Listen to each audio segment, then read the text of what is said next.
is a quick demonstration of a Rockville replacement speaker in a Mackie Thump15. This specifically is a Rockville RVW1500P8. It's a 1500 watt speaker, 8 ohm. And I picked it up on Amazon for $54, free shipping. And it's Prime, so they gave it to me in 2 days. Gotta love that Amazon. If I had bought this speaker on eBay, it would have cost me $40 just for the shipping. Anyway, wanted to make a video because I think I'm probably not the only person in the scenario where they've got a Mackie Thump15 with a blown woofer. These are great speakers. They play really loud, and I don't know about you, but the louder they go, the louder you want them to go. So I get myself into trouble and drive them too hard and blow them, as I did this one. So the Mackie replacement speakers are over $100. Like, I think I saw one was like $130. The speakers sell used for $250 anyway. So I even saw some on clearance on Zounds not long ago for like $250, and those weren't even refurb; they were new. So it's kind of hard to cough up $130 for a speaker. The Rockvilles were just the right price, $54. So I decided to roll the dice and see if I could get this speaker back on the stand for cheap. Before I crank it up here, I just wanted to point out a couple things. First of all, the speaker's seated in the cabinet. Very nice and tight. I was very pleased. As I knew that it probably would, but when you're buying an aftermarket speaker and you don't know anything about it, there's always that lingering question: are the screw holes going to line up? Is it going to fit in the cabinet right? Well, it did. It fit in there just as tight as the factory speaker, so I like that. Another interesting thing I'd like to point out, this might be helpful for somebody. I had to replace the speaker screws, or the cabinet screws, because I lost them between the time I took the speaker out and put the new one in. That's just how I roll. I found them at Lowe's. I was very surprised. And it's a metric M6-1x30. Those are just a hair shorter than the factory ones, but it certainly didn't matter. I just took one of the screws from that speaker in, and Lowe's actually had a nice little display with different screw sockets, and I was able to line it up perfectly and find the right screw. So anyway, that was a nice find. I didn't think it was going to be that easy, but so if that helps somebody, I hope so. Okay, so anyway, that said, I'm going to go ahead and crank this up. I want to show you that I'm in median unity on my gains. My EQs are flat. And real quickly, the same on the speakers themselves. I'm just at a unity on the level. My EQs are flat. Same scenario. I'm trying to get the lens lined up so you can see that. Anyway, we're flat across the board. What I'm going to do is I'm going to crank it up. It's going to be both speakers off the start, and then I'm going to pan it over first to the factory speaker, and then I'm going to pan back to the Rockville, and I'll do that a couple of times, a few times, and then what I'm actually going to do is I'm going to swap the left and the right and do it again, just in case there's any strange left-right differences in the mixing, if you know what I mean. Just so we can have a really good, clean test that's valuable. All right, stick this here on the stand. I hope that's straight enough for everybody. Well, that's Cinnamon, by the way. Hey, Cinnamon, you're not going to like this. She's going to run away. She doesn't like my music, especially when it gets loud. Looks crooked. Hang on. All right, here we go. Okay,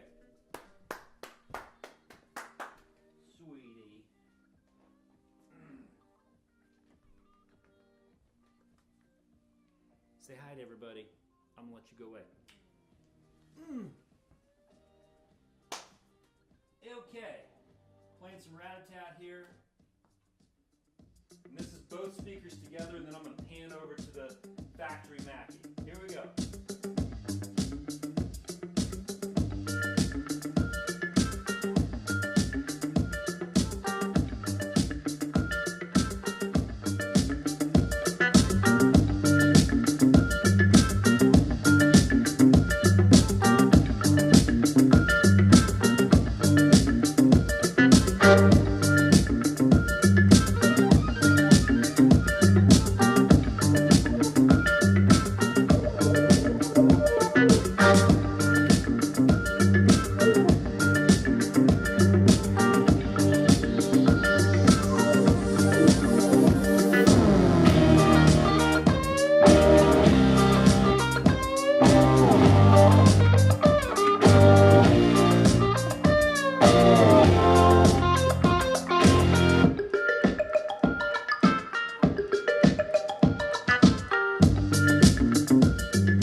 As I said, now I'm just going to, out of the back of the mixer, do a left-right swap. I don't think that's going to make any difference at all, but it's worth it. Good. It's good laboratory practice. Already though, by the way, I want to say that I pretty much know what's going on here. The factory Mackie is louder. I can just tell audibly when I go back and forth it's louder, and it's got more bass response.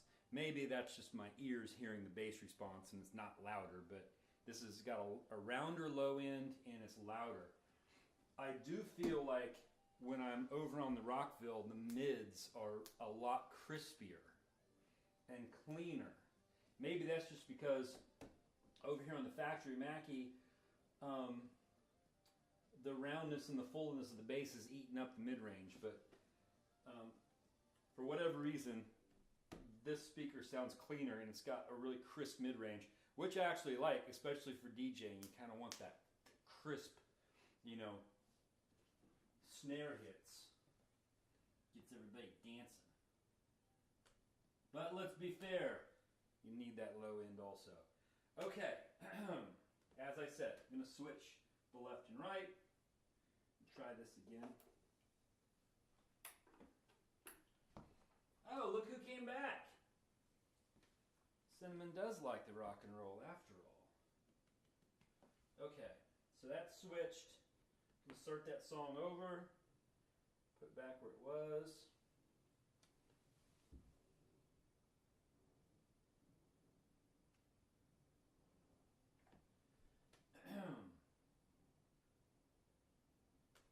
Okay.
didn't notice any difference, so it was worth a try. But the left-right channel had nothing to do with it. Yeah, I think that the Mackie's still stronger. The Mackie factory speaker is stronger than this Rockville 1500. But for 54 bucks, it works. It's set in the speaker nicely, and it's gonna pass. So this one is going back on the stand, and I'm happy with it. Hope this has been helpful. Cheers.